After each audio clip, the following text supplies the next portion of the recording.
Hi, my name is Daniel, and today I'm going to be talking about how I overcame depression. The reason I put overcame in quotation marks is because I don't think you can ever truly overcome depression. Depression, like any other mental illness, is a chronic illness. I believe once you develop depression, it will always be there. It's never going to fully go away. I don't think you can cure it, but I think you can push it into remission and keep it there for long periods of time. And when I say remission, I mean you can kind of suppress it into the back of your mind, almost like a bad memory or a bad experience. Whether this is healthy or not, I don't know. It's worked for me, so maybe it will work for you. I don't know. But I'm going to share with you the steps that I took and the tips and tricks that I used to make me feel a little better about myself. Basically, how I got to this point in my life where I feel the happiest I've felt in 5 or so years. So the first thing that I do is try to limit social media as much as possible. I personally think social media is one of the worst creations of the modern era. And that is because whenever I open one of these social medias, usually Instagram, I instantly feel like shit. I genuinely don't think it's healthy to constantly know what is going on in other people's lives, especially on social media where everyone is putting their best lives forward. Everyone's posting their best moments, pretty much all the highlights from their life. And you scroll through their profile and you just think, wow, this person's life is amazing. They're going traveling. They've got so many friends. They have such a great relationship with their family. When it's all bullshit. They might be doing all those things for 10% of the time. The other 90%, they're just like you. They're scrolling through feeling like shit. And here's the kicker. You are doing the exact same thing. You're putting your best life forward. So everyone else thinks that your life is perfect, when in actuality, it is not. And maybe you're one of those people like me that doesn't post their private life on social media. Maybe you're one of those people that has the 0 posts Instagram page. Well, I'm here to tell you that that is even worse.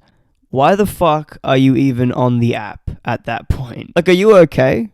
Are you a masochist? Do you enjoy feeling like shit constantly? No, but seriously, I know why you have it. You're addicted. It's alright. You can say it. It's fine. It's not your fault. It's the Silicon Valley demons at work. No, but seriously, when I was using social media quite regularly, I didn't feel good about myself. So as of now, I don't have any social media except for one Instagram account, which is for my music. It's just for promoting music and telling the people that listen to my music that my music is up on streaming services, etc. That's it. I try to stay off social media as much as possible. And you should too. Now for the second thing that helps. And that is removing any toxic parts of your life, even if you don't want to. Now this could be anything, but the two main things are toxic people around you, being friends, family, etc. And toxic habits and self-destructive behavior that ultimately hurts you. With me, for example, I've always struggled holding on to friendships. So when I did have a really good friend, it was very hard to let go, but sometimes you just have to. Back in my teen years, I used to hang out with people who were into drugs, would put me down, whether it's in a joking way or not. They would degrade their friends for laughs, no matter how shitty it made the friend feel. There's also been certain people throughout my life who have been, I guess, opportunistic in terms of they only want you around when they need something from you, or they only want to be your friend if they think you can help them in some way. People like this, you need to fuck off real quick, even if it means you don't have any friends or you go through periods of being very lonely. Overall, I think it's for the best. Now, with cutting out family,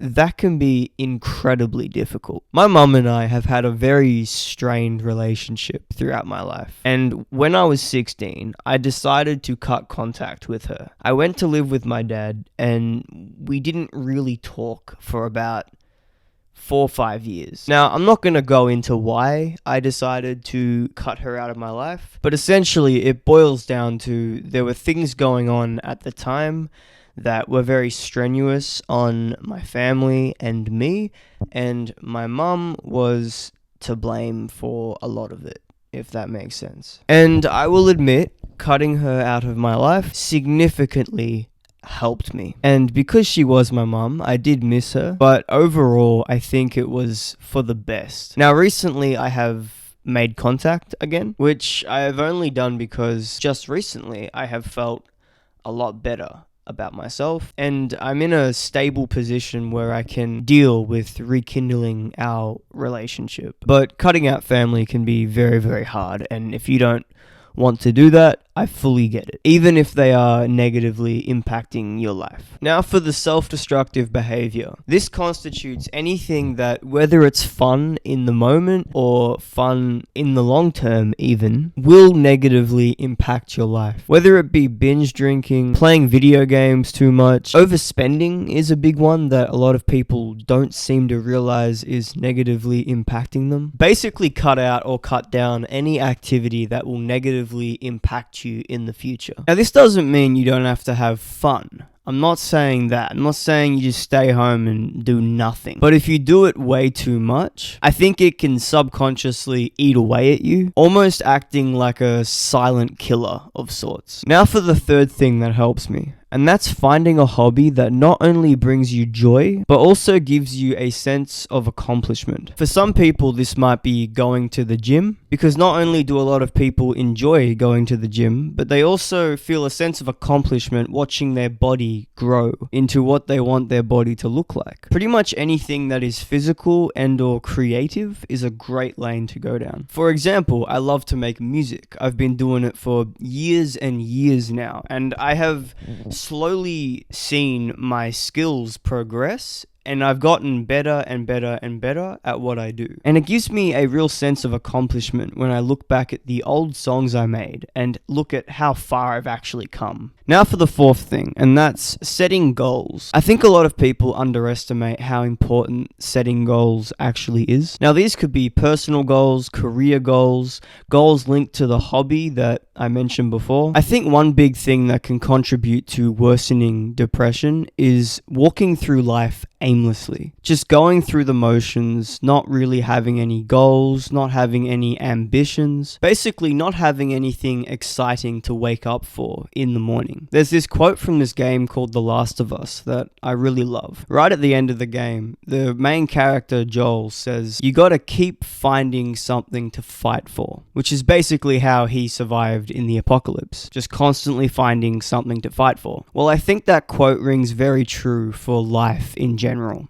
Finding something to fight for is incredibly important. I think a perfect example was one of my goals last year was to get my license. I really wanted to get my license and then get a car. For all of last year, every day I had in the back of my head, okay, I'm gonna constantly try to make progress to get my license. And I did it. I got my license and I got a car. And that goal of getting my license honestly got me up in the morning. So yeah, find a goal to fight for. So that's the 4 main actions that I take on my day-to-day life to stay in remission and not feel like shit. So I hope you enjoyed the video. I hope this video helped you in some way. And if it did, well, maybe subscribe. You might like my other content. Alright, I'll see you in the next one. Bye-bye.